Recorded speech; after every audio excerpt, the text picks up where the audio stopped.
இன்னைக்கு நம்ம பார்க்க போற படத்தோட பேரு எனக்கு எண்டே கிடையாது. அதுதான் படத்தோட பேரு. வாங்க கதைக்குள்ள போயிடலாம். இப்ப எடுத்தோனே சேகரன் அப்படின்னு சொல்லிட்டு ஒருத்தர தான் காட்டுறாங்க. இவர் வந்து பார்த்தீங்கன்னா, இப்ப முகத்தெல்லாம் அப்படியே ரத்தமா அப்படியே முழிக்கிறாரு. ஆனா ரொம்ப பயந்து போன மாரி அவர காட்டுறாங்க. அப்படியே அவர் முகத்தெல்லாம் வந்து ரத்தமா இருக்கிறதுனால பார்த்தீங்கன்னா, திடீர்னு அவருக்கு வந்து ஒரு மயக்கம் வந்து அப்படியே அப்படியே பெட்ல சாயறாரு.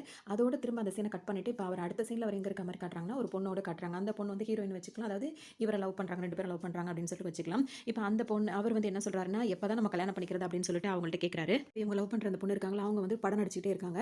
இப்படியே படம் நடிச்சுக்கிட்டே இருந்தா எப்பதான் நம்ம கல்யாணம் பண்றது அப்படின்னு சொல்லிட்டு இவரு கேட்கிறாரு. அதுக்குன்னே அவங்க என்ன சொல்றாங்கன்னா, நாளைக்கே வீட்ல சொல்லிடுறேன் அப்படின்னு சொல்லிட்டு இவங்களையும் இவரையும் சமாதானப்படுத்திட்டு அப்படியே அவர ஹக் பண்ணி கிஸ் பண்ற மாரி பண்றாங்க. இந்த சேகர் இருக்கார்ல அவருக்கு வந்து தூக்கமே கலையுது. அதாவது இது ஃபுல்லாவே அவருக்கு வந்து கனவு தான். கனவுல தான் அப்படியே ஒரு ஹீரோயின லவ் பண்ற மாரி அப்படிலாம் அவர் கனவு கண்டிருக்காரு. இவர் வந்து ஏதாவது பிசினஸ் பண்ணி நல்லா முன்னுக்கு வரணும் அப்படின்றதுக்காக சொந்த ஊர விட்டுட்டு சென்னைக்கு வந்திருக்காரு. இப்ப அங்க வந்து இவர் என்ன வேலை பார்க்குறாரு அப்படின்னு பார்த்தீங்கன்னா, கேப் டிரைவரா இருப்பாங்கல்ல அந்த வேலை தான் இவர் பார்த்துட்டு இருக்காரு. இவருக்கு வந்து அவரோட ஃப்ரெண்ட் வந்து கால் பண்றாரு. நான் வந்து ட்ரிங்க்ஸ் எல்லாம் வாங்கி வச்சுட்டேன். நீ வந்து இந்த சைட் டிஷ் இருக்கும்ல அது மட்டும் வாங்கிட்டு வந்தா போதும். அப்புறமா இன்னைக்கு ஃபுல்லா ஒரு என்ஜாய்மெண்ட் தான் அப்படின்ற மாரி பேசுறாரு. உடனே ஹீரோ என்ன சொல்றாருன்னா, இருடா இன்னும் ஒரே ஒரு பிக்கப் மட்டும் தான் இருக்கு. அத மட்டும் முடிச்சு குடுத்துட்டேன் அப்படின்னா ரூ. 2000 கிடைக்கும். அதுக்கப்புறம் நம்ம என்ஜாய்மெண்ட் பண்ணலாம் அப்படின்ற மாரி ஃப்ரெண்ட் கிட்ட சொல்றாரு. அந்த சீன கட் பண்ணிட்டு இப்போ ஒரு ரெசார்ட் மாரி காட்டுறாங்க. அது ஒரு பெருசா இருக்கு. அங்க பார்த்தீங்கன்னா, இப்போ ஒரு ஆளுங்கட்சி எம்எல்ஏ அந்த மாரி ஒரு இருப்பாங்கல்ல. அவங்க கூட வந்துட்டு அவங்களோட கட்சிக்காரவங்கலாம் சேர்ந்துட்டு எல்லாம் ட்ரிங்க்ஸ் பண்ணிட்டு இருக்க மாதிரி காட்டுறாங்க. அவங்கலாம் ஏதோ என்ஜாய் பண்ணிட்டு இருக்க மாதிரி காட்டுறாங்க. அடுத்த சீன்ல வந்து என்ன அப்படின்னு சொல்லிட்டு பார்த்தீங்கன்னா, டேவிட்ன்னு ஒரு பர்சன் காட்டுறாங்க ஒரு ஆளு. அவர் வந்து என்ன பண்றாருன்னா, அந்த வெனம் இருக்கும்ல, அதாவது பிளாக் ஸ்பைடர்மேன் அந்த ட்ரெஸ்ஸ போட்டுக்கிட்டு தலைக்கு அதே மாரி மாஸ்க் எல்லாம் போட்டுட்டு இப்ப கிளம்புறாரு. அது எங்க போறாரு அப்படின்றது இப்ப தெரியல. அவர் அந்த மாரி கிளம்பி ரெடி ஆயிட்டு இருக்காரு. இப்ப கொஞ்ச நேரத்திலேயே பார்த்தீங்கன்னா, சேகருக்கு வந்து ஒரு கால் வருது. அது வந்து அந்த பிக்கப்காக வெயிட் பண்ணிட்டு இருந்தார்ல, அவங்க தான் இப்ப கால் பண்றாங்க. இங்க வந்து ஒரு பார் காட்டுறாங்க. அங்க வந்து பார்த்தீங்கன்னா, அங்க ஒரு லேடி இருக்காங்க. அவங்க வந்து பார்த்தீங்கன்னா, அழுதுட்டே வந்து ட்ரிங்க்ஸ் பண்ணிட்டு இருக்காங்க. அதோட சரின்னு சொல்லிட்டு இப்ப இவருக்கு வந்து கால் வந்துச்சுல்ல பிக்கப் பண்ண சொல்லி, அது யார் பண்ணியிருப்பா அப்படின்னு சொல்லிட்டு பார்த்தீங்கன்னா, இங்க அழுதுட்டு இந்த பார்ல நிக்கிறாங்கல்ல, அவங்க தான் கால் பண்ணியிருப்பாங்க. ஸோ இப்ப இவங்க வந்து பிக்கப் பண்றதுக்காக வந்துட்டாரு. பிக்கப்பும் பண்ணிட்டு காரோட போயிட்டே இருக்கும்போது பார்த்தீங்கன்னா, அவங்க அழுதுட்டே இருக்காங்க. ஏன் அழறீங்கன்னு சொல்லிட்டு இவரு கேட்கிறாரு. சேகர் கேட்கிறாரு. பார்ல ஆயிரக்கணக்கான பேர் இருந்தாங்க. நான் அழுறேன் ஒருத்தர் கூட ஏன்னு கேட்கவே இல்ல. நீங்களாவது கேட்டீங்களே அப்படின்ற மாரி அவங்க பேசுறாங்க. அதாவது ஏன் அழுவுறீங்க அப்படின்னு சொல்லிட்டு கேட்டீங்களே, அதுவரைக்கும் ரொம்ப தேங்க்ஸ் அப்படின்றாங்க. யாராவது தான் ஏன் அழுவுறீங்கன்னு கேட்டுருவோம் பேசாம. அப்பதான் சரி வரும். அதோட சரின்னு சொன்ன உடனே இப்ப அவர் பார்த்தீங்கன்னா, இந்த நைட் டைம்ல எதுக்காக நீங்க இப்படி தனியா வரீங்க அப்படின்னு சொல்லிட்டு கேட்கறாங்க. அதுக்கு அவங்க என்ன சொல்றாங்கன்னா, எப்பவுமே நான் என் ஹஸ்பண்ட் கூட தான் வருவேன். நல்ல ஒரு ஹஸ்பண்ட் அண்ட் ஒய்ஃப் அப்படின்ற மாரி தான் இருக்கும். ஹஸ்பண்ட் கூட தான் வருவேன். இன்னைக்கு வந்து எனக்கு மைண்ட் சரியில்ல. அதனால நான் தனியா வந்திருக்கேன் அப்படின்ற மாரி அவங்க சொன்னாங்க. கேட்டுட்டு இப்ப அந்த அவங்க இருக்காங்கல்ல, அவங்க என்ன சொல்றாங்கன்னா, அந்த லேடி அவங்க என்ன சொல்றாங்கன்னா, என்னது இது எப்பவுமே எல்லாம் சாட்டர்டே நைட்லாம் வந்து ட்ரிங்க்ஸ் பார்ட்டி அப்படி இப்படின்னு தானே இருப்பாங்க. நீங்க என்ன சாட்டர்டே நைட் அதுவுமா கார்லாம் ஓட்டிட்டு இருக்கீங்க. உங்களுக்கு வந்து அந்த பார்ட்டி எல்லாம் கிடையாது அப்படின்னு சொல்லி கேட்கும்போது, ஏன் இல்லாம நீங்க தான் லாஸ்ட் பிக்கப் உங்கள இறக்கி விட்டோம் அப்படின்னா, என் ஃப்ரெண்ட் வந்து வெயிட் பண்ணிட்டு இருக்கான். ரெடியா வெயிட் பண்ணிட்டு இருக்கான். அதுக்கப்புறம் ஃபுல்லா வந்து ஜாலியா தான் இருக்க போறோம் அப்படி இப்படின்ற மாரி அவரும் சொல்றாரு. லேடியோட பேர் வந்து ஊர்வசி. அவங்க என்ன சொல்றாங்கன்னா, இப்ப அவங்களோட வீடு அந்த ரெசார்ட்டும் வந்துருது. பெரிய பங்களா மாரி இருக்கு. அங்க வந்தவொன்னே பார்த்தீங்கன்னா, இவர் பிக்கப் விட்டுட்டு டிராப் பண்ணிட்டு அங்கருந்து கிளம்பலான்னு நினைக்கிறாரு. அப்ப இந்த ஊர்வசி என்ன சொல்றாங்கன்னா, எப்படியும் நீங்க வந்துட்டு இப்ப போய் நீங்க வந்து ட்ரிங்க்ஸ் தான் பண்ண போறீங்க. நீங்க அதுக்கு வந்துட்டு நான் வந்து எப்பவுமே படுக்கும்போது ட்ரிங்க்ஸ் பண்ணிட்டு தான் படுப்பேன். அதனால இப்ப நீங்க வந்தீங்கன்னா 2 பேரும் சேர்ந்து இது பண்ணலாம். எனக்கும் வந்துட்டு ஒரு கம்பெனி குடுத்த மாரி இருக்கும் அப்படின்ற மாரி அவங்கள வந்து இன்வைட் பண்றாங்க. இவருக்கும் வந்து அந்த டீலிங் வந்து புடிச்சிருக்கு. எப்படினாலும் இப்ப நம்ம அங்க தானே போறோம். அது இப்ப இந்த மாரி ஒரு வீட்ல போய் இப்படி பண்ணலாமே அப்படின்ற மாரி இவரு நினைக்கிறாரு. உடனே சரின்னு சொல்றாரு. இப்ப உள்ள வந்து வரும்போது பார்த்தீங்கன்னா, அந்த வீடே வந்து ரொம்ப பெரிய வீடா இருக்கு. எல்லாமே வந்து சிஸ்டமேட்டிக் டோர் லாக் எல்லாமே அப்படிதான் இருக்கு. அத பார்த்தோனே எனக்கு ரொம்ப ஆச்சரியமா இருக்கு. அது போக வந்து பார்த்தீங்கன்னா, ஃபுல்லாவே வந்து சிசிடிவி கண்ட்ரோல்ல தான் இருக்க மாதிரியே இருக்கு. எல்லா இடத்துலயுமே கேமராஸ் இருக்கு. இவரு உள்ள நுழையும்போதே பார்த்தீங்கன்னா வந்துட்டு, அந்த கேமரா இருக்கு. அதுல வந்துட்டு பயங்கரமா ஒரு போஸ் குடுத்துட்டு அப்படியே உள்ள கெத்தா உள்ள போறாரு. இந்த வீட பார்த்ததுக்கே அவருக்கு வந்து அவ்ளோ பெருசா இருந்தது. உள்ள வந்து பார்த்தோனே, அவர் என்ன மேடம் வீடு இவ்ளோ பெருசா இருக்கு அப்படி இப்படின்னு சொல்லிட்டு ரொம்ப சந்தோஷப்படுறாரு. அது மட்டும் இல்லாம எல்லாமே அந்த அலெக்ஸா வச்சு சொல்லுவாங்கல்ல, அந்த மாரி சிஸ்டமா தான் ஃபுல்லா வச்சிருக்காங்க. சொல்லணும் அப்படின்னா, இப்ப டோர ஓப்பன் பண்றதா இருந்தாலும், க்ளோஸ் பண்றதா இருந்தாலும் பாஸ்வேர்ட் தான். அத இப்ப மறந்துட்டாலோ, பின் வந்து ரீசெட் ஆகணும் அப்படின்னாலோ 3 மணி நேரம் அந்த மாரிலாம் டைம் ஆகும். அந்த அளவுக்கு ஃபுல்லா எல்லாமே வந்து அந்த மாதிரியான ஒரு வீடா இருக்கு. இவருக்கு எல்லாமே ஓகேவா இருக்கு. ரொம்ப ரொம்ப ஜாலியா இருக்கு அவருக்கு. ஊர்வசி என்ன சொல்றாங்க அப்படின்னு சொல்லிட்டு பார்த்தீங்கன்னா, இதுக்கே நீங்க இப்படி வாய பொளந்துட்டீங்களே, எங்களோட ஊட்டி பங்களாவ நீங்க பார்த்தீங்கன்னா அவ்வளோதான் அப்படின்ற மாரி சொல்றாங்க. இவருக்கு ரொம்ப பிரமிப்பா அந்த மாரிலாம் இருக்கு. ஏன்னா இவரும் வந்து பணம் சம்பாதிக்கணும் தானே இந்த மாரிலாம் வந்தாரு. இவ்ளோ பணக்காரங்களா இருக்கான்னு பார்க்கும்போது அவருக்கு ரொம்ப ஆச்சரியமா இருக்கு. சரின்னு சொல்லிட்டு இப்ப இந்த ஊர்வசி என்ன சொல்றாங்கன்னா, அவர வந்துட்டு சோஃபால உட்கார வச்சுட்டு அவங்க போய் இந்த ட்ரிங்க்ஸ் அதெல்லாம் போய் எடுக்க போறாங்க.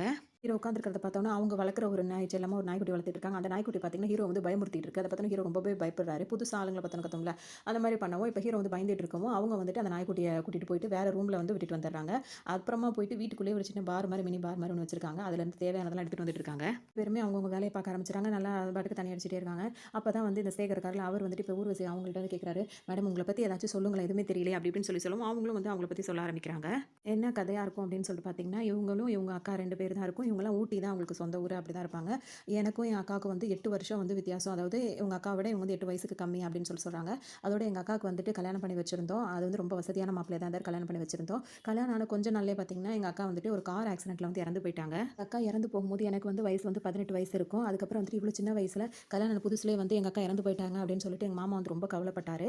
அதனால நானும் வந்துட்டு அந்த டைம்ல வந்துட்டு எங்க மாமா வந்து நல்ல டைப்பா இருந்தாரு. அவர் ரொம்ப வசதியானவராகவும் இருந்தாரு. அவர் வந்துட்டு அந்த தேவராஜ் அவரோட பேரு. அவர் வந்து வீட்டோட சம்மதத்தோட அவர் நல்ல டைப்பா இருக்கிறதுனால நானும் அவர கல்யாணம் பண்ணிக்கிட்டேன். அதாவது அக்கா மாப்பிள்ளையவே வந்து நான் கல்யாணம் பண்ணிக்கிட்டேன் அப்படின்னு சொல்றாங்க. எங்க கல்யாணம் முடிஞ்சதுக்கு அப்புறமா தான் நாங்க சென்னைக்கு வந்தோம். சென்னைக்கு வந்ததுக்கப்புறம் பார்த்தீங்கன்னா, நெறைய பிசினஸ் வந்து ஸ்டார்ட் பண்ணிட்டு, அது நல்லபடியா எல்லாம் போயிட்டுருக்கு அப்படின்னு சொல்றாங்க. இதுக்கு இடையில இவங்க 2 பேரும் அதிகமா ட்ரிங்க்ஸ் பண்ணதுனால, அந்த அந்த இதாகி 2 பேருமே அந்த பெட்ட ஷேர் பண்ற மாரி அந்த மாரிலாம் விஷயங்களும் நடந்து முடியுது.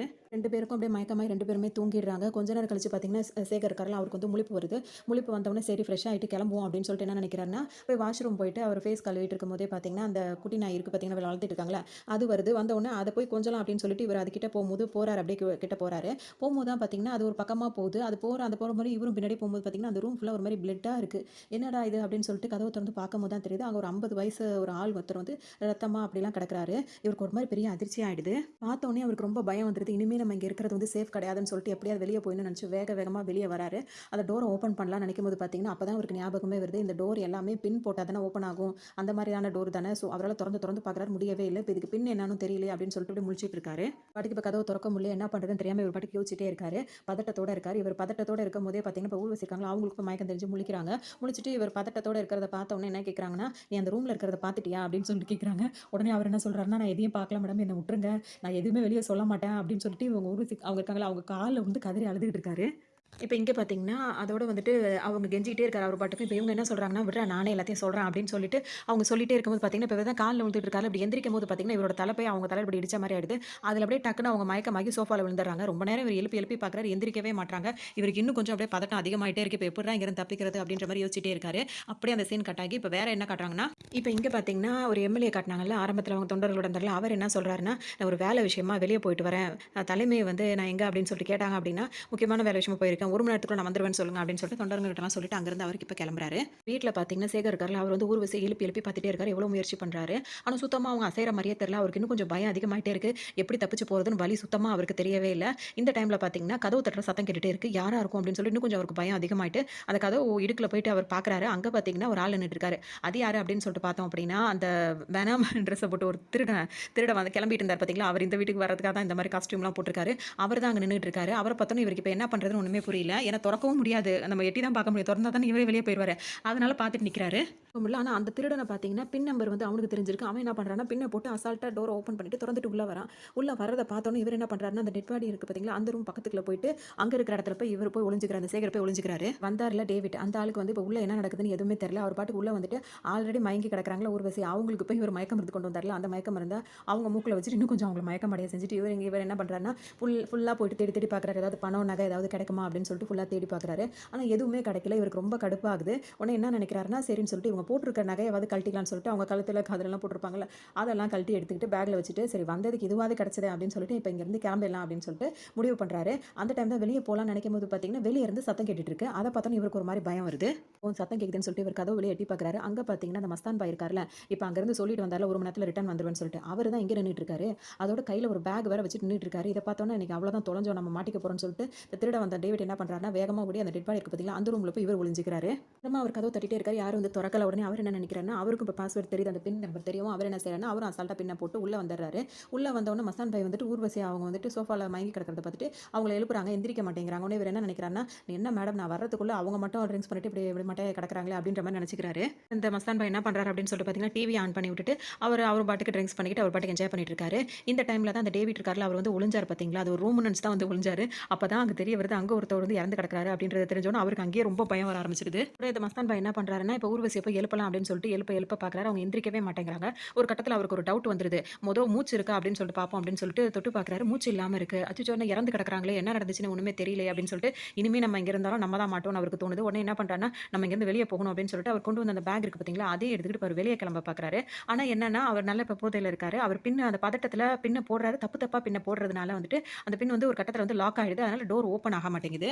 நேரம் இவரும் மஸ்தான் பாய் முயற்சி பண்ணி பார்க்குறாரு. ஆனா அவருக்கு சரியா வரல. அதுவும் லாக் ஆகி போயிடுச்சு. இப்ப அவருக்கு ரொம்ப போதையா இருந்தனால மயக்கமும் வந்துட்டு அங்கேயே மயக்கம் போட்டும் கிடக்குறாரு. கீழ விழுந்துட்டாரு. இப்ப இவர் மயக்கம் போட்டு விழுந்துட்டாருன்னு தெரிஞ்சோனே அந்த டேவிட் இருக்காருல்ல, அவருக்கு இந்த சேகர்ன்னு ஒருத்தர் உள்ள இருக்கிறதுன்னு தெரியல. இவர் மட்டும் தான் இப்ப உள்ள இருக்காருன்னு நினைச்சுட்டு இப்ப திரும்ப அவர் வெளிய வராரு. ஹாலுக்கு வந்து பார்க்குறாரு. இவர் ஒரு பக்கம் விழுந்து கிடக்கும்போது, ஒரு பக்கத்துல அந்த பேக் அவர் கொண்டு வந்த பேக் வேற இருக்கு. அத தொறந்து பார்க்குறாரு. அதுல நெறைய ரூ. 2000 நோட்டு கட்டா இருக்கு. இத பார்த்தோனே அவருக்கு ரொம்ப சந்தோஷமாயிடுது. சரி வந்ததுக்கு நல்ல ஒரு லக் அடிச்சது அப்படின்னு சொல்லிட்டு, அவருக்கு தான் பின் நம்பர் தெரியும்ல. அந்த பின்ன போட்டு இப்ப வெளிய போயிடலாம்னு சொல்லிட்டு அவர் போட பார்க்குறாரு.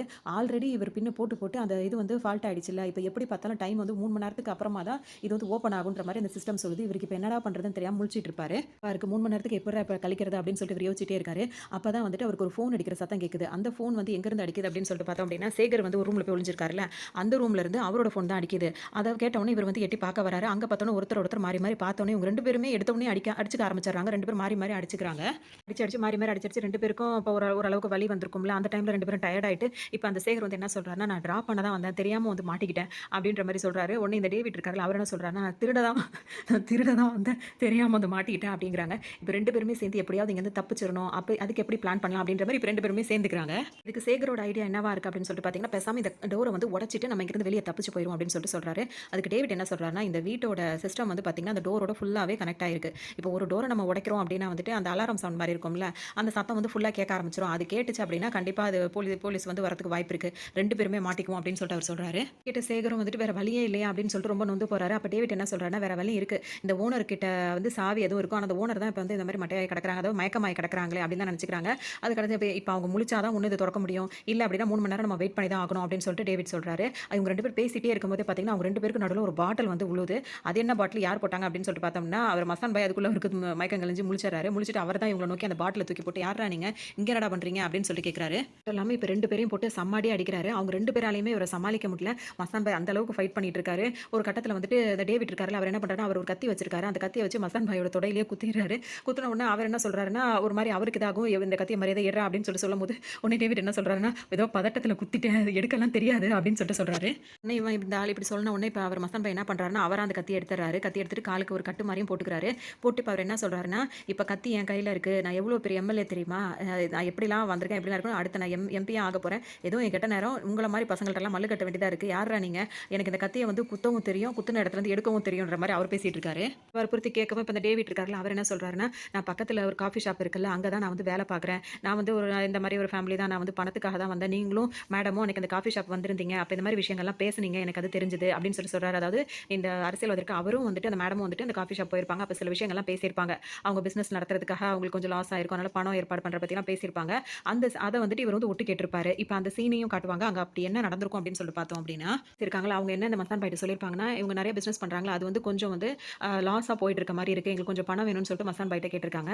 அதுக்காக தான் இவர் வந்து பேக்ல வந்துட்டு அந்த 2000 நோட்டு கட்டு இருக்குல்ல, அதெல்லாம் வச்சு எடுத்துட்டு வந்திருக்காரு. அப்ப இவங்க என்ன சொல்லியிருக்காங்கன்னா, நாளைக்கு வந்துட்டு நான் வீட்ல இருக்க மாட்டேன், நான் பார்ட்டிக்கு போறேன், வீட்ல வந்து ஹஸ்பண்டும் இருக்க மாட்டாங்க, நீங்க பணத்தை கொண்டு வந்து வீட்ல வச்சுட்டு நீங்க வந்து போங்க அப்படின்னு சொல்லிட்டு பின் எல்லாமே இது சிஸ்டம் தானே, அதில் சிஸ்டம் லாக்காக தானே இருக்கு, அதனால பின் நம்பர் மட்டும் கொடுத்துருக்காங்க. அதை வந்துட்டு அதனால தான் இவரும் பின்னை போட்டு இவர் ஓப்பன் பண்ணிட்டு ஈஸியாக வந்துட்டாரு. இந்த விஷயங்கள் எல்லாத்தையுமே வந்து அங்கே அந்த காஃபி ஷாப்பில் வேலை பார்க்குற அந்த டேவிட் இருக்கார்ல, அவரும் ஒட்டு கேட்டாரு. அந்த ஒட்டு கேட்டதுனால தான் இன்னைக்கு வந்து இந்த மாதிரி பணம் வந்து கைமாற போகுது அப்படின்னு தெரிஞ்சுக்கிட்டு தான் அந்த பின் நம்பரும் அவர் நோட் பண்ணிட்டாரா, அதனால கரெக்டாக அந்த மாதிரி வெனம் வேஷத்தை போட்டு இங்கே வந்துட்டாரு. அதை தான் அவரும் பாவம் போல அவர்கிட்ட சொல்லிட்டு இருப்பாரு. பாய் வந்து சேகரை பார்க்குறாரு. உங்க கதை என்னடா அப்படின்னு சொல்லிட்டு கேட்கவும் அவர் என்ன சொல்றாருன்னா, சார் எனக்கு யார் என்னன்னு கூட தெரியாது சார், நான் சும்மா டிராப் பண்ண தான் வந்தேன் அப்படின்னு சொல்றாரு. மறைக்காம எல்லாத்தையும் உண்மையை சொல்லு அப்படின்ன உடனே இப்போ சேகர் வந்து வேற வழி இல்லாம அவங்க அந்த பார்ட்டிக்கு வந்தது, அவங்க அழுதுகிட்டு இருந்தது, அவங்கள வந்து டிராப் பண்ண வந்தது, அவங்க கம்பெனிக்கு கூப்பிட்டது, அதுல அவங்களுக்கு அதுக்குள்ள கசமசா அந்த மாதிரிலாம் நடந்தது எல்லாத்தையுமே சொல்லிடுறாரு. சொன்ன உடனே இப்போ இந்த மஸ்தான் பாய்க்கு வந்து ரொம்ப ஒரு மாதிரி ஆயிடுது. நான் எவ்வளோ நாளாக அந்த ஊர்வசி படத்தை கரெக்ட் பண்ண பார்த்துட்டு இருக்கேன், ஆனால் முடியாம இருக்கு, டிராப் பண்ண வந்தவன்லாம் கரெக்ட் பண்ணியிருக்கானே அப்படின்னு சொல்லிட்டு அவருக்கு ரொம்ப வருத்தம் வேற வந்துருது. கிட்ட இருந்த இப்போ இந்த மஸ்தான் பாய்க்கு என்ன சொல்றாருன்னா, இப்போ எலெக்ஷன் வேற நெருங்கிட்டு இருக்கா, இந்த நேரம் வந்து இப்படி இந்த மாதிரி ஒரு இதோட மாட்டிக்கிட்டமே, இப்படி ஒரு கேஸ்ல மாட்டிக்கிட்டமே அப்படி இப்படின்னு அவர் புலம்புறாரு. அதுக்கு அவருங்க அந்த டேவிட் இருக்காரு, அவர் என்ன சொல்றாரு, அண்ணா 1 இல்ல 2 அப்படின்னு சொல்றாரு. என்னடா அப்படின்னு சொல்லும்போது அந்த ரூம்ல 1 இருக்கு அப்படின்னு அங்கதான் போய் பார்த்தா வந்து ஒருத்தர் இறந்து கிடந்தாருல, 50 வயசு மதிக்கத்தக்க, அவர் யாரு அப்படின்னு சொல்லிட்டு பார்த்தோம்னா அந்த ஊர்வசி இருக்காங்களா, அவங்களோட வீட்டுக்காரங்களா தான் இருக்கு. மஸ்தான் பாய் அவரை பார்த்துட்டு இவர் ஊர்வசியோட ஹஸ்பண்ட் ஆச்சு, இவர் எப்படி இங்க அப்படின்னு சொல்லிட்டு ஆச்சரியப்படுறாரு. மஸ்தான் பாய் என்ன சொல்றாருன்னா, என்னடா 2 மட்டும் தான் இருக்கா, இல்ல வேற ஏதாவது மறைச்சு வச்சிருக்கீங்களாடா, உண்மையை சொல்லுங்கடா அப்படின்னு கேட்கும்போது, இல்லைன்னா இது 2 மட்டும் தான், வேற எதுவும் எங்களுக்கு தெரியாதுன்னு சொல்லிட்டு 2 பேரும் அழுகார மாதிரி அப்படியே அழுவாத குறையா இருக்காங்க. அதை பார்த்தோன்னே இப்போ இவர் என்ன சொல்றாருன்னா, ஒன்றும் பிரச்சனை இல்லை, பின்னு வந்து இப்போ போட்டு நம்ம வெளியே போக முடியாது, அதுக்கு எப்படியும் டைம் ஆகும், ஸோ அது நம்ம அது டைம் கரெக்டாக வந்தோம்னா நம்ம எப்படியாவது இங்கேருந்து தப்பிச்சிடலாம். ஆனால் அதுக்கு முன்னாடி ஒரு முக்கியமான விஷயம், இங்கே நடந்த விஷயத்தை வந்து எக்காரணத்தை கொண்டு யார்ட்டையுமே சொல்லிடாதீங்க, அது பெரிய டேஞ்சர் ஆகிடும், அதனால வெளியே தப்பிச்சு போனவொன்னே ஆளுக்கு அவங்க வேலையை மட்டும் பார்க்கணும் அப்படின்ற மாதிரி அவங்களுக்குள்ளேயே பேசிக்கிறாங்க. சேகரும் அந்த டேவிட் இருக்க 2 பேருமே ஓகே அப்படின்னு சொல்லிடுறாங்க. அதுக்கப்புறமா தான் இப்போ இந்த சேகர் இருக்காருல, அவருக்கு ஒரு விஷயம் ஞாபகம் வருது. அவர் வீட்டுக்குள்ளே வரும்போது வாசலில் இருக்க சிசிடிவி கேமராவில் வந்து போஸ்ட் கொடுத்து நின்றுருந்தார்ல, அது அவருக்கு ஞாபகம் வரவும், இதனால நம்ம கண்டிப்பாக மாட்டிப்போம் அப்படின்னு சொல்லவும், இப்போ 3 பேருமா சேர்ந்து அந்த சிசிடிவி கேமரா ஃபுட்டேஜ் இருக்கு பார்த்தீங்களா, அதை தேடி கண்டுபிடிச்சி அதெல்லாம் டெலிட் பண்ண பார்க்குறாங்க. டைம் ஆகிற வரைக்கும் இப்போ வெளியே போகிற வரைக்கும் என்னடா பண்ணுறதுன்னு தெரியல அப்படின்னு சொல்லிட்டு 3 பேர் யோசிச்சுட்டு இருக்காங்க. பேசாமல் நம்ம ட்ரிங்க்ஸ் பண்ணுவோம், எதுக்கு நேரத்தை வீணடிக்கணும்னு சொல்லிட்டு எல்லாரும் அந்த முடிவுக்கு ஓகே ஆகி எல்லாரும் தனியாக போட்டுட்டு இருக்கும்போது ரொம்ப பாட்டை போட்டு ரொம்ப என்ஜாய் பண்ணிட்டு இருக்காங்க. நடந்தது எல்லாத்தையும் மறந்துட்டு என்ஜாய் பண்ணிட்டு இருக்காங்க. அந்த டைம்ல பார்த்தீங்கன்னா திடீர்னு அந்த இறந்து போனாரு 50 வயசு, அதாவது ஊர்வசியோட ஹஸ்பண்ட் இருக்கார்ல, அவர் துப்பாக்கியோட எந்திரிச்சு நிற்கிறாரு. யாரை குறி வச்சிட்டு இருக்காருன்னா மஸ்தான் பாயை பார்த்து தான் குறி வச்சிட்டு நிற்கிறாரு. இதை பார்த்தோன்னா அவங்களுக்கு அப்படியே பெரிய பெரிய அதிர்ச்சி. அது இறந்து போயிட்டான்னு நினச்சு அப்படி நிற்கிறானே அப்படின்னு சொல்லிட்டு அவங்களுக்கு ஒரு மாதிரி ஆயிடுது. அப்படின்னா எங்க வாழ்க்கை வந்து நல்லபடியாக போயிட்டு இருந்துச்சுடா. உங்ககிட்ட பழக்கம் வந்ததுக்கப்புறம் தான் என் பொண்டாட்டி வந்து இந்த மாதிரி மாறிட்டா. அப்படி நீ தான் எல்லாத்துக்கும் காரணம் அப்படின்னு சொல்லிட்டு மஸ்தான் பாயை சுட போறாரு. இப்போ மஸ்தான் பாய்க்கு என்ன பண்ணுறதுன்னு தெரியாம அவர் ஒரு பக்கம் முழிச்சிட்டு இருக்காரு. இங்கே இந்த டேவிட்டும் சேகரும் இருக்காங்களா, அவங்க 2 பேரும் என்ன பண்ணுறாங்க அப்படின்னு சொல்லிட்டு பார்த்தீங்கன்னா, இந்த ஊர்வசியோட ஹஸ்பண்ட் இருக்காருல்ல, அவர்கிட்ட இருந்து எப்படியாவது அந்த கன்னை வாங்கிடணும்னு சொல்லிட்டு அவங்க 2 பேரும் போராடிட்டு இருக்காங்க. இந்த கலவரத்தில் பார்த்தீங்கன்னா இப்போ வந்து மாறி மாறி வந்து சுடுற மாதிரி இருக்கு. அங்கே இங்கேயும் புல்லட் போயிட்டே இருக்கு. அதில் ஒரு புல்லட் பார்த்தீங்கன்னா டேவிட் இருக்காருல்ல, அவரை வந்து தாக்கிடுது. அதே இடத்துல அந்த டேவிட் வந்து இறந்து போயிடுறாரு. அந்த வெனம் ட்ரெஸ் போட்டு வந்தார்ல, அவர் வந்து இறந்து போயிடுறாரு. இதுக்கப்புறம் பார்த்தீங்கன்னா இதையே காரணமாக வச்சு இப்போ மஸ்தான் பாய் என்ன பண்ணுறாருன்னா, அந்த ஊர்வசியோட ஹஸ்பண்ட் இருக்காங்களா, அவங்கள வந்து மிரட்டுறாரு. மிரட்டிட்டு அவர்கிட்ட அந்த துப்பாக்கியும் வாங்கிக்கிறாரு. வாங்கிட்டு அவர் அந்த துப்பாக்கி வச்சு திரும்ப அவரை மிரட்டி அந்த இதோட பாஸ்வேர்டு என்ன சொல்லு அப்படின்னு சொல்லிட்டு திரும்ப அவர்கிட்ட கேட்குறாரு. பாஸ்வேர்ட் நம்பர் வந்து சொல்லிட்டே இருக்காரு. பாதி நம்பர் தான் வந்து மஸ்தான் பாய்க்கு காதில் விழுது, மிச்ச நம்பர்லாம் காதில் விழ மாட்டேங்குது. என்ன சொன்னு சொல்லிட்டு கேட்டுட்டே இருக்கு. அவர் கிட்ட போறாரு. அந்த டைம்ல ஊர்வசியோட ஹஸ்பண்ட் இருக்காரு, அவர் என்ன பண்ணிடுறாருன்னா, பக்கத்தில் அந்த கத்தி கிடக்குது பார்த்தீங்கன்னா, அந்த கத்தி எடுத்து மஸ்தான் பாய் கழுத்திலேயே வந்து குத்திடுறாரு. அதுலேயே வந்து அந்த இடத்துலயே அவர் மஸ்தான் பாயும் இப்போ இறந்து போயிடுறாரு. பார்த்துக்கிட்டு இருக்க சேகருக்கு வந்து ஒன்றுமே புரியல. என்னடா ஒருத்தனா அப்படி போயிட்டு இருக்கானுங்களே அப்படின்னு சொல்லிட்டு யோசிச்சுட்டே இருக்காரு. இப்போ அடுத்து இவன் நம்மள்ட்ட தான் துப்பாக்கியை கொண்டுட்டு வருவான்னு சொல்லிட்டு யோசிக்கிட்டு இருக்கும்போதே அவர் கரெக்டாக அவர்கிட்ட தான் வராரு. நீ யார், நீ எப்படி இங்கே உள்ள வந்த அப்படி இப்படின்னு சொல்லிட்டு இவரை பற்றி இப்போ கேட்குறாரு. அவர் வந்து என்ன சொல்றாருன்னா, சார் நான் ஒரு கேப் டிரைவர், நான் எப்படி உள்ள வந்தேன்னு சொன்னா நீங்க என்னையும் சும்மா விட மாட்டீங்க அப்படின்ற மாதிரி ஒரு மாதிரி ஆயிடுறாரு. அவருக்கு இப்போ புரிஞ்சிருது, அவங்க வைஃப் கூப்பிட்டு வந்தாரா இல்லை அவங்க வைஃபுக்காக இவர் வந்திருப்பாரு அப்படின்ற ஒரு சந்தேகத்தில் இவர் என்ன பண்ணிடுறாருன்னா, இவரையும் வந்து சுட்டுறாரு. ஆனால் இதெல்லாம் காட்டாம டக்குன்னு அந்த கன் ஃபயர் ஆகிறது மட்டும் தான் காட்டுறாங்க. அதோட அந்த சீனை கட் ஆயிட்டு திரும்ப ஒரு 6 நாள் கழிச்சு தான் இப்போ சேகரை காட்டுறாங்க. அவர் வந்து ஹாஸ்பிட்டலில் இருக்காரு. அவர் அந்த ஊர்வசியோட ஹஸ்பண்ட் இருக்காரு, அவர் வந்து இவரை சுற்றுப்பாருல, அவரோட கழுத்தில் வந்து காயமாகி இப்போதான் மயக்கம் தெரிஞ்சு சேகர் வந்து முழிக்கிறாரு. என்ன நடந்திருக்கும் அப்படின்னு சொல்லிட்டு பார்த்தீங்கன்னா, இவர் வந்து இந்த தேவராஜ் வந்து, அதாவது ஊர்வசியோட ஹஸ்பண்ட் இருக்காரு, அவர் வந்து சேகரை வந்து சுடும்போது அந்த குண்டு வந்து சேகரோட கழுத்தில் பட்டு அவர் வந்து அப்படியே அவர் மயக்கமாக இருப்பாரு. அதே சமயத்தில் இவர் வந்து தலையில் பயங்கரமாக அவருக்கு அடிப்பட்டதுனால அவரும் அங்கே மயக்கம் போட்டு விழுந்திருப்பாரு. அங்கேயே அவரும் தேவராஜும் இப்போ இறந்து போயிட்டாரு. இதுக்கப்புறம் தான் எங்கே அந்த கழுத்தில் குண்டடிப்பட்டதோடு எங்கே தப்பிக்கிறது என்னதுன்னு தெரியாமல் இவர் அலுவலப்பட்டு இருப்பாரு. அந்த சீனை தான் இப்போ ஸ்டார்டிங்கில் இவர் உடம்பு ஃபுல்லாக கொஞ்சம் ரத்த காயத்தோட இவர் பயத்தோட பதட்டத்தோட உட்காந்துருப்பார்ல, அதை தான் ஸ்டார்டிங்கில் காட்டியிருப்பாங்க. அதுக்கப்புறமா தான் அவருக்கு வந்துட்டு இந்த மாதிரி ட்ரீட்மெண்ட்டாக நடந்து இப்போ 6 நாளுக்கு அப்புறமா அவர் முழிச்சிருக்காரு. அவர் அங்கே மயங்கி கிடக்கவும் கொஞ்ச நேரத்துக்கு அப்புறம் அங்கே போலீஸ் வந்து இவரை வந்து காப்பாற்றி கூட்டு வந்திருக்காங்க. இப்போ வந்து கேஸாக மாறிடுது. இப்போ போலீஸ்காரங்க என்ன சொல்கிறாங்கன்னா, நடந்த விஷயம் எல்லாமே வந்து எங்களுக்கு ரெக்கார்டாக வந்துருச்சு. இப்போ நீ சொல்ல போகிற கதையும் இதுவும் ஒத்து போச்சு அப்படின்னா உன்னை விட்டுருவோம், இல்லை அப்படின்னா வந்துட்டு உன்னை என்ன பண்ணுவோம் அப்படிதான் அப்படின்ற மாதிரி மிரட்டுறாங்க. இவரும் நடந்த எல்லாத்தையுமே அப்படியே உண்மையாக தான் சொல்கிறாரு. என்னன்னா சேகர் சொல்கிற கதை எல்லாமே வந்துட்டு அவர் சொல்கிற கதை அவங்க ஆல்ரெடி கலெக்ட் பண்ண டீட்டெயிலோட ஒத்து போகிறதுனால இப்போ போலீஸ்காரர் என்ன கேட்குறாருன்னா, எல்லா டீட்டெயிலும் தெரிஞ்ச உனக்கு இந்த விஷயம் மட்டும் எப்படி தெரியாமல் போச்சு அப்படின்னு சொல்லிட்டு ஊர்வசி ஒரு லெட்டர் எழுதியிருப்பாங்க. அந்த லெட்டரை வந்து இப்போ சேகர்கிட்ட கொடுக்குறாங்க. அந்த சேகர் வந்து அந்த லெட்டரை படிச்சு பார்க்குறாரு. அப்போ தான் அவருக்கு விஷயமே தெரியுது. அதில் என்ன எழுதியிருக்காங்க அப்படின்னா, என் ஹஸ்பண்டும் சேர்ந்துட்டு நிறைய பிஸ்னஸ் பண்ணிட்டு இருந்தோம், அதில் பயங்கரமான லாஸ் ஆயிடுச்சு. அதை எப்படி சரி கட்டுறதுன்னு தெரியாமல் நிறைய கடன் வாங்கி அதில் வேற நிறைய பிரச்சனையாக இருந்தது. இதுக்காக தான் மஸ்தான் பாயை சந்திச்சு அவர்கிட்ட இருந்து பணத்தை வாங்கலாம் அப்படின்னு சொல்லிட்டு நான் போயிருந்தேன். நான் மஸ்தான் பாயை வந்து நான் பார்க்க போயிருந்தேன். ஆனால் வந்து இந்த விஷயத்தை வந்து என் ஹஸ்பண்ட் வந்து தப்பாக எடுத்துக்கிட்டாரு. எங்கள் 2 பேருக்குள்ள ஏதோ இல்லீகலாக இருக்க கனெக்ஷன் இருக்குது அப்படின்னு சொல்லிட்டு அவர் தப்பாக எடுத்துக்கிட்டாரு. அதனால அவர் வந்து என் கூட சண்டை போட்டார். நான் எவ்வளோ சொல்லி அவர் புரிஞ்சிக்கல. இதனால கோவத்தில் வந்து அவர் என்ன அடிச்சாரு. எனக்கும் பதிலுக்கு கோவம் வந்து நானும் அவரை ஊங்கியே அடிச்சிட்டேன். அப்படியே எங்களுக்குள்ள சண்டை வந்து முத்தி போகவும் ஒரு பாட்டில் எடுத்து ஒரு மண்டையில் ஊங்கி அடிச்சிட்டேன். அதில் வந்து அந்த இடத்துல வந்து ஸ்பாட்லேயே என் வீட்டுக்கார் வந்து இறந்துட்டாரு. இறந்ததுக்கப்புறம் அவர் இல்லாத உலகத்தில் என்னால் வாழ முடியாது, எனக்கு வாழவும் பிடிக்கல, அதனால நானும் தற்கொலை பண்ணிக்க போகிறேன், என் சாவுக்கு யாரும் காரணம் இல்லை அப்படின்ற மாதிரி அதில் எழுதி வச்சிருக்காங்க. இதை படித்த உடனே இப்போ சேகருக்கு அப்பாடா அப்படின்ற மாதிரி ஒரு நிம்மதி வருது. அதை போலீஸ்காரங்கள்ட்ட கொடுக்குறாரு. இப்போ இந்த கேஸுக்கும் சேகருக்கும் எந்த சம்மந்தமும் இல்லை, இது வந்து ஒரு தற்கொலை தான் அப்படின்ற மாதிரி இப்போ போலீஸ்காரங்களும் நினச்சி அதானே அப்படின்ற மாதிரி உண்மை அப்படின்றதுனால இப்போ சேகரை வந்து விட்டுறாங்க. அவரும் இப்போ அங்கேருந்து கிளம்பிடுறாரு. அவங்க வந்து அவங்களோட ரெக்கார்டெல்லாம் ரெடி பண்ணணும்ல, அதில் வந்து பார்க்கும்போது பார்த்தீங்கன்னா அந்த சிசிடிவி கேமரா அதெல்லாம் வந்து இவங்க டெலீட் பண்ணாங்க பார்த்தீங்களா, அதெல்லாம் இவங்க ரெக்கவர் பண்ணி எடுத்துட்டாங்க. அதில் வந்துட்டு இப்போ சேகர் வந்து உள்ளே வர்றதெல்லாம் பார்க்குறாங்க போலீஸ்காரங்க. ஆனால் வந்துட்டு ஊர்வசி தான் வந்து அவங்கள வந்து உள்ளே கூப்பிடுறது அதெல்லாம் தெரிஞ்சதுனால இப்போ அவர் மேலே எந்த தப்பும் இல்லை அப்படின்ற மாதிரி தான் அவங்களுக்கு தோணுது. அப்புறம் தான் டேவிட் உள்ளே வந்ததும் அந்த சிசிடிவியில் பார்க்குறாங்க. அதுக்கப்புறம் மஸ்தான் பாய் வந்ததும் வந்துட்டு எல்லாத்தையுமே அவங்க சிசிடிவியில் பார்க்குறாங்க. கொலை நடந்த இடத்துல வந்துட்டு பார்த்தீங்கன்னா இருந்த அந்த துப்பாக்கியாக இருக்கட்டும், கத்தியாக இருக்கட்டும், இதில் வந்து பார்த்தீங்கன்னா அவர் டேவிட் இருக்கார்ல, அவர் மஸ்தான் பாய் இருக்கார்ல, அவர் அப்புறம் தேவராஜ், இவங்க 3 பேரோட கைரேகைங்க தான் மாறி மாறி இருக்க தவிர்த்து சேகரோட கைரேகை எதுவுமே இல்லை. இது ஒரு விஷயம். அதே மாதிரி வந்துட்டு இப்போ இவங்க வந்து சூசைட் பண்ணுறதுக்காக இவங்க போயிட்டு ஒரு மெடிக்கல் ஷாப்பில் டேப்லெட் வாங்கியிருக்காங்களா, அது வந்து அவங்களோட கார்டை ஊர்வசி யூஸ் பண்ணி தான் அந்த டேப்லெட் வந்து வாங்கியிருக்காங்க. அதனால வந்துட்டு இந்த நடந்த விஷயத்துக்கும் சேகருக்கும் எந்த ஒரு சம்மந்தமும் இல்லை. அவர் வந்து தெரியாமல் ட்ராப் பண்ண வந்துட்டு இங்கே வந்து மாட்டிக்கிட்டது தான் அவர் பண்ண தப்பு அப்படின்றது மட்டும் இப்போ அவங்களுக்கு தெளிவாக தெரியுது. பார்த்தீங்கன்னா ஒரு மாதம் கழிச்சு காட்டுறாங்க. இப்போ அந்த ஒரு மாதத்துக்கு அப்புறம் என்ன ஆகுது அப்படின்னு சொல்லி பார்த்தோம்னா, ஊர்வசியும் தேவராஜும் வந்து கடன் வாங்கியிருந்தாங்களா, அந்த கடனுக்காக வந்துட்டு அப்போ அவங்களோட பங்களா இருக்குல்ல, அது வந்து சேல்ஸுக்கு வருது. அந்த பங்களாவை வந்துட்டு இப்போ யார் வாங்க வரா அப்படின்னு சொல்லிட்டு பார்த்தீங்கன்னா சேகர் தான் வந்து பங்களாவை வாங்குறதுக்காக வராரு. இப்படி இவ்வளோ பணம் கிடைச்சது அப்படின்றத காட்டுறாங்க. அப்போ முன்னாடி வந்துட்டு அந்த பிரச்சனை ஓடிட்டு இருந்ததுல, மாறி மாறி எல்லாம் அடிச்சுட்டு கிடந்தாங்களா, அப்போ இவர் கூட தட்டு மாதிரி இருந்துட்டு இருந்தார்ல சேகர். அப்போ அந்த டைமில் அவர் என்ன பண்ணியிருப்பாருன்னா, இவன் இந்த மஸ்தான் பாய் கொண்டு வந்தார்ல அந்த பணம், அதை வந்துட்டு ஒரு இடத்துல ஒளிச்சு வச்சிருப்பாரு. அந்த பணத்தை எடுத்துக்கிட்டு தான் இப்போ அவங்க தான் எல்லாம் இறந்து போயிட்டாங்களா, அந்த பணத்தை எடுத்துக்கிட்டு தான் இப்போ இந்த வீடு வாங்குற சாக்கில் அவர் வந்து இங்கே வராரு. போகும்போது பார்த்தீங்கன்னா அந்த நாய்க்குட்டி இருக்குல்ல, அது மட்டும் இவரை பார்க்குது. அதை பார்த்த உடனே இவர் என்ன நினைக்கிறாரு அப்படின்னா, அதுக்கிட்டே பேசுறாரு, வாய் மூடு, சத்தம் போடாத அப்படின்ற மாதிரி சொல்லிட்டு, இப்போ இங்கே பல பிரச்சனை நடந்துருச்சு, இப்போ இதில் உயிரோடு இருக்கிறது ஒன்று நீ, இன்னொன்று நான், அதனால வந்துட்டு இனிமேல் எக்காரணம் கொண்டு நீ என் கூட இருக்கிறது தான் எனக்கு சேஃப், இனிமேல் தனியாக இருக்கக்கூடாது, வேற யார்ட்டையும் ஒன்று விட மாட்டேன்னு சொல்லிட்டு அந்த நாய்க்குட்டியை எடுத்துக்கிட்டு வந்துடுறாரு. அதை அவரே வளர்க்குற மாதிரி, அந்த வீட்டை அவரே வாங்குற மாதிரி, அப்படியே அவர் லட்சியத்தோட எந்த லட்சியத்தோட சென்னைக்கு வந்தாரோ அந்த மாதிரி அவருக்கு ஆன மாதிரி காட்டி இந்த கதையை வந்து முடிக்கிறாங்க. இந்த படத்தை பொறுத்த வரைக்கும் நான் சொன்ன கதைகள் எல்லாமே வந்து இந்த படத்துல உள்ள ஒரு கற்பனை கதையை தவிர என்னோட சொந்த கருத்துக்களோ கதைகளோ எதுவும் கிடையாது. எல்லாமே வந்து சினிமாக்கு தான் சரி வருமே தவிர தனிப்பட்ட நபர்களுக்கோ தனிப்பட்ட வாழ்க்கை முறைக்கோ இது ஒத்து வராது அப்படின்றதையும் நம்ம சொல்லிக்கிட்டு இந்த கதை உங்களுக்கு ரொம்ப பிடிச்சிருக்கும் அப்படின்றத பதிவு பண்ணிட்டு இன்னொரு கதையில